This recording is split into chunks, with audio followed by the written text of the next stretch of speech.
You are 18 years old. You're sitting in your high school auditorium.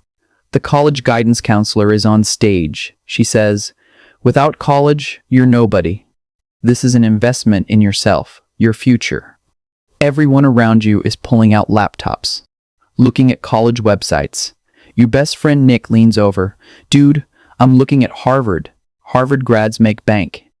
Your other best friend Martin says, "Yale sent me an acceptance. My parents said take loans. We'll pay it back easily once I graduate." It all sounds normal. Everyone's taking loans. Teachers, parents, counselors. Everyone says it's fine. You apply too. Acceptances come back. $65,000 per year.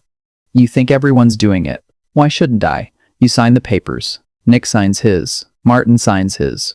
Your entire friend group signs. Nobody tells you what happens next. You are 22 years old. College is over. Nick has $280,000 in debt. Martin has $245,000. You have $286,000. All three of you are in similar situations. You're all at graduation party. Champagne. Photos. The future looks so bright. Nick says first year looks so bright. Nick says first year we focus on getting jobs, then we'll be fine. Martin says, "My parents will help with first year payments. I'll catch up." You say nothing. You're thinking about your first loan payment coming next month. $340 every single month. For how long? You don't know. Mid-roll message. Hey, if you're understanding what's happening to John, Nick, and Martin right now, please like this video. And if you want to see how this story ends and why it matters for your future, subscribe to the channel. This is just the beginning. You were 25 years old. Nick got promoted. Different company. Better salary. Confident about his future. He tells you and Martin, "My debt is down to $220,000. I'll have it paid off by 35. Martin quit his job. Started a startup. Took a huge risk. He looks nervous when he talks. "It's risky, but I had to try something different. I had potential." You listen. You say nothing. First time, you realize the same debt is affecting all three of you completely differently. You are 28 years old. Nick got engaged. His fiancée has zero debt. Her parents paid for her college. When Nick introduces her to you and Martin, he holds her hand. He looks relieved, like he finally has backup. Wedding planning starts. They're happy. You and Martin are happy for him. But there's something else underneath. Envy, maybe? Or regret. Martin's startup failed. He's jobless. His debt is now $267,000, the interest capitalized while he was between jobs. You get a message from Martin. "John, did you ever think about what would happen if this went wrong?" You don't know how to answer. Because yes, you've thought about it every single night. You are 30 years old. Nick just bought a house. Instagram photo, Nick and his wife in front of a $450,000 house they just bought. Caption, "Dreams really do come true." Number first-time home buyers comments, "Congrats! So happy for you. You deserve it." You look at the photo for a long time.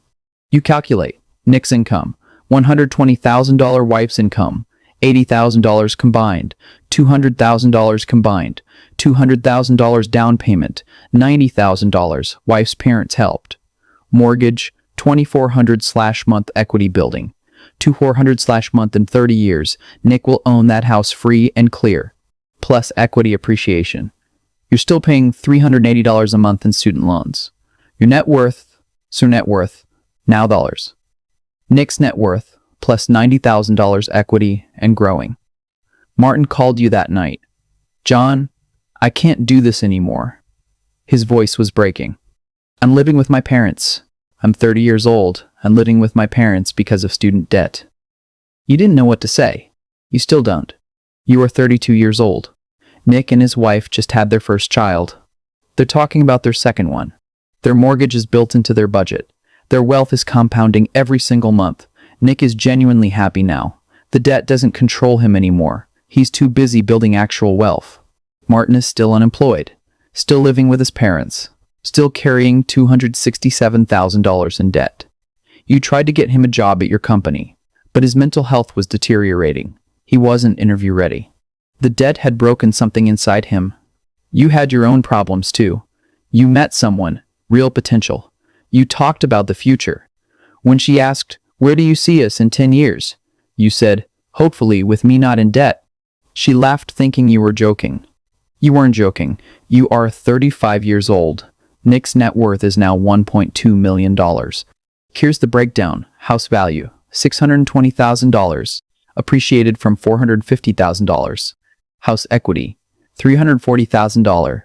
401k, $380,000 savings, $80,000 SWAFES accounts. Similar numbers total.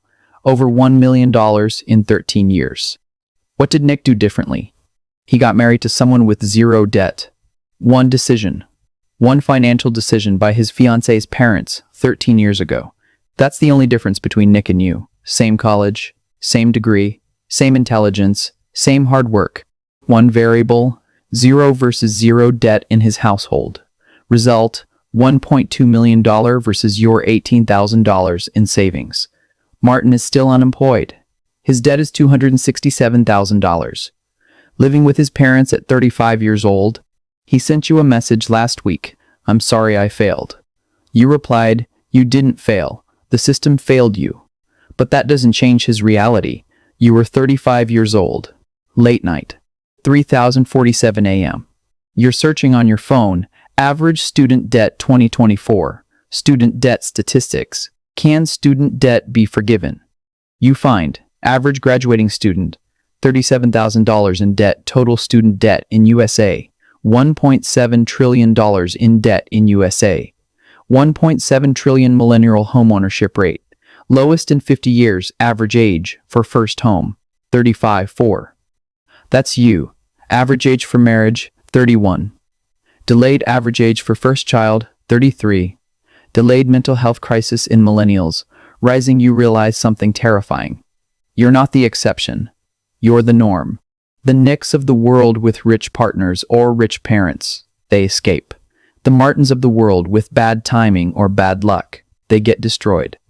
The Johns of the world in the middle, they survive but never thrive. You are 35 years old. You're sitting in the dark. Your phone illuminates your face. And you're thinking about something. You're thinking about the moment you were 18. You're thinking about what would have happened if you'd known then what you know now.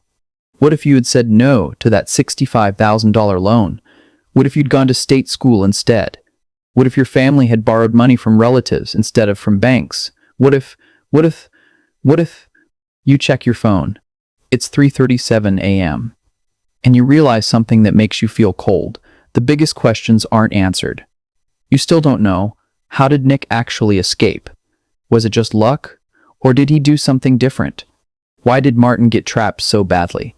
Was there a moment he could have changed course? And most importantly, what happens to you, John, now? You're 35. You've lost 13 years. Do you have 17 more years to struggle? Is there a way out? Or are you stuck like this forever? You close your phone. The questions hang in the darkness, unanswered. If you want to know how Nick actually escaped the student debt crisis, if you want to understand exactly why Martin got destroyed while Nick thrived, and most importantly, if you want to know what happens to John and whether there's a way out of this trap, subscribe to this channel right now. Because next video, we're breaking it down. Next video, how Nick escaped the student debt trap and why Martin couldn't. And the answer might shock you. The truth about which students survive and which ones don't. It's not about intelligence. It's not about hard work. It's about one variable that changes everything. Don't miss it. Subscribe now. Because the John in your life, maybe that's you, needs to know the truth before it's too late.